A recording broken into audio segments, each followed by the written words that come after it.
অহংকার।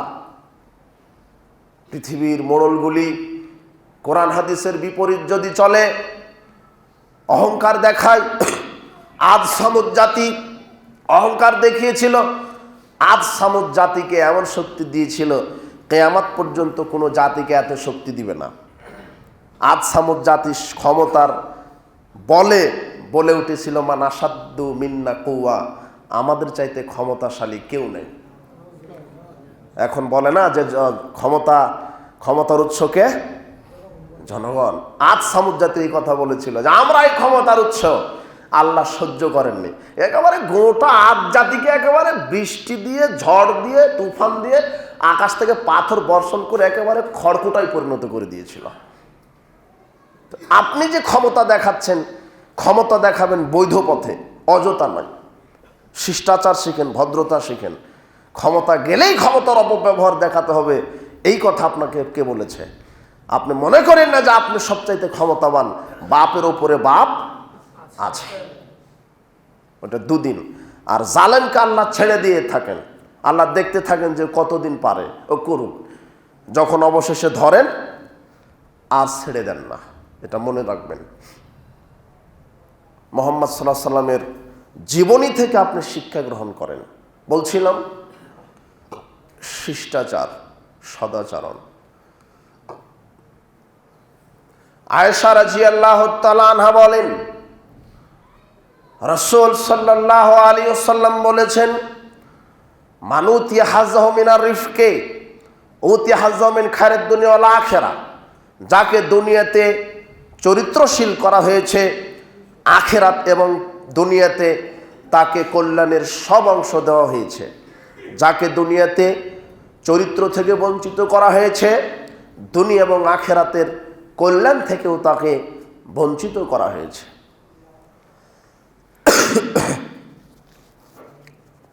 বলছিলাম চরিত্র এমন একটি বিষয় যেটা মানুষকে মানুষ তৈরি করে।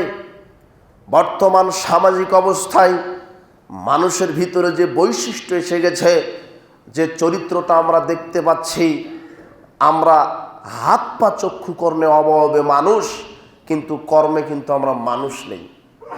কর্মে পরিচয় দিচ্ছে আমরা অমানুষ, কর্মে পরিচয় দিচ্ছে আমাদের হুঁশ নেই।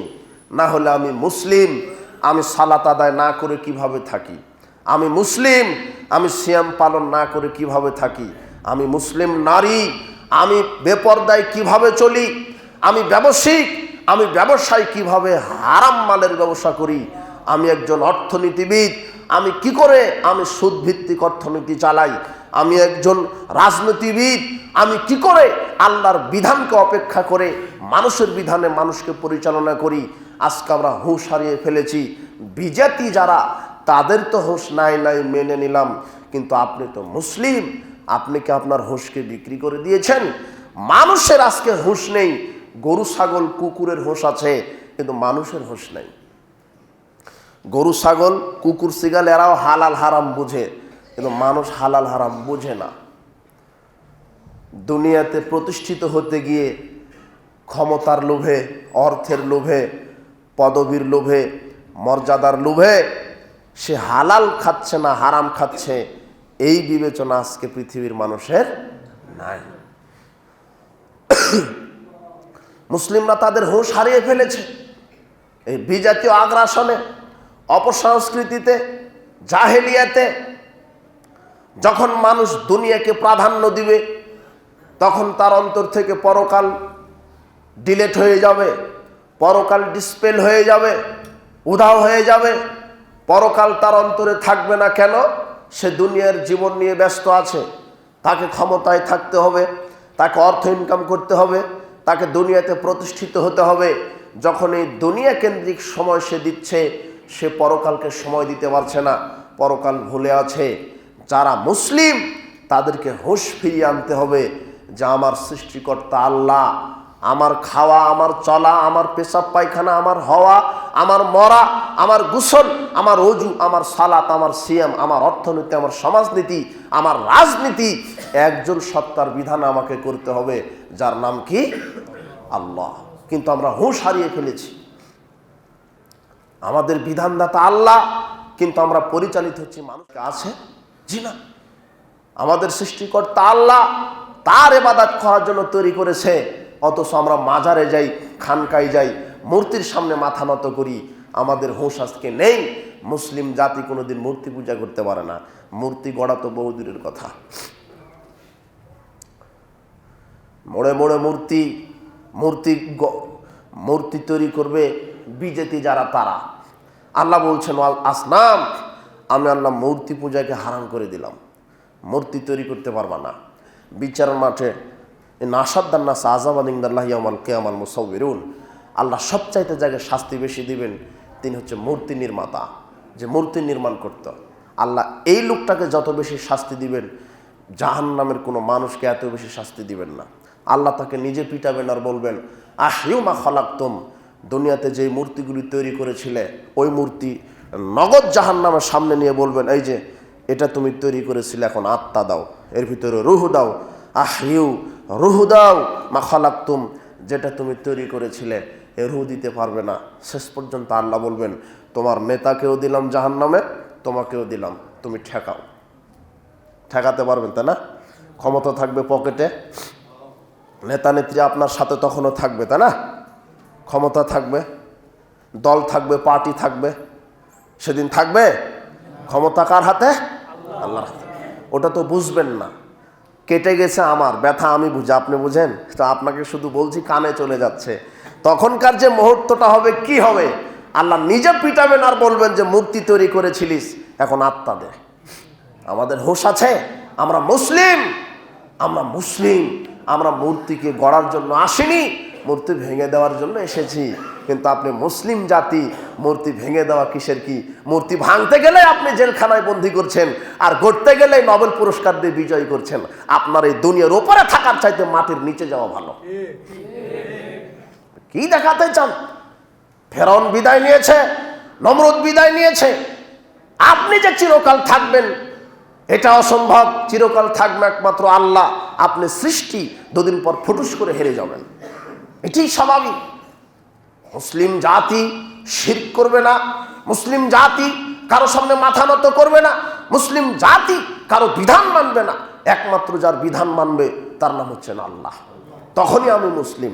যারা মূর্তি গড়ছে তারাও 10 বার করে হজ করে এসেছে, দেখবেন তাদের নামের আগে লেখা আছে আলহাজ।